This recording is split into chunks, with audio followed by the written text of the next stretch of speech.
நான் என்ன பண்றது அப்படின்னு சொல்லி அமைதியா உட்கார்ந்திருந்தப்போ, அவங்கள அறியாம அவங்களுக்குள்ள அவங்க ஆசைப்பட்ட அந்த தொழில் நடக்கிற நிகழ்வு அப்படியே காட்சியா வந்திருக்கு. அத அவங்க அப்படியே பார்க்க பார்க்க பார்க்க அவங்களுக்கு அவ்வளவு சந்தோஷம். அவங்களுக்கு அது கற்பனையில நடக்குதா, நிஜத்துல நடக்குதா, இந்த அளவுக்கு கூட வித்தியாசம் தெரியாம அவங்க முழுசா அந்த காட்சியில மூழ்கி போயிட்டாங்க.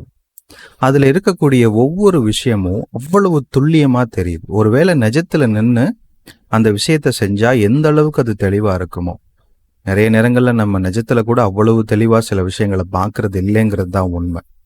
ஸோ அந்த அளவுக்கு அவங்க மனசுல அது தெளிவா நிகழ்ந்திருக்கு. அதை பார்த்தோன்னே அவங்களுக்கு அந்த சந்தோஷத்தோட இன்னொரு கூடுதலான தெளிவு கிடைச்சிருக்கு. என்னன்னா, நமக்கு என்ன வேணுங்கிறத நாம தெளிவா பார்க்கணும். நாம எப்பவுமே எப்படிங்கிறதுல நிறைய நேரத்தை செலவு பண்ணி நம்மளுடைய முயற்சிகளையும் எனர்ஜியையும் வேஸ்ட் பண்ணிக்கிட்டு இருக்கோம்.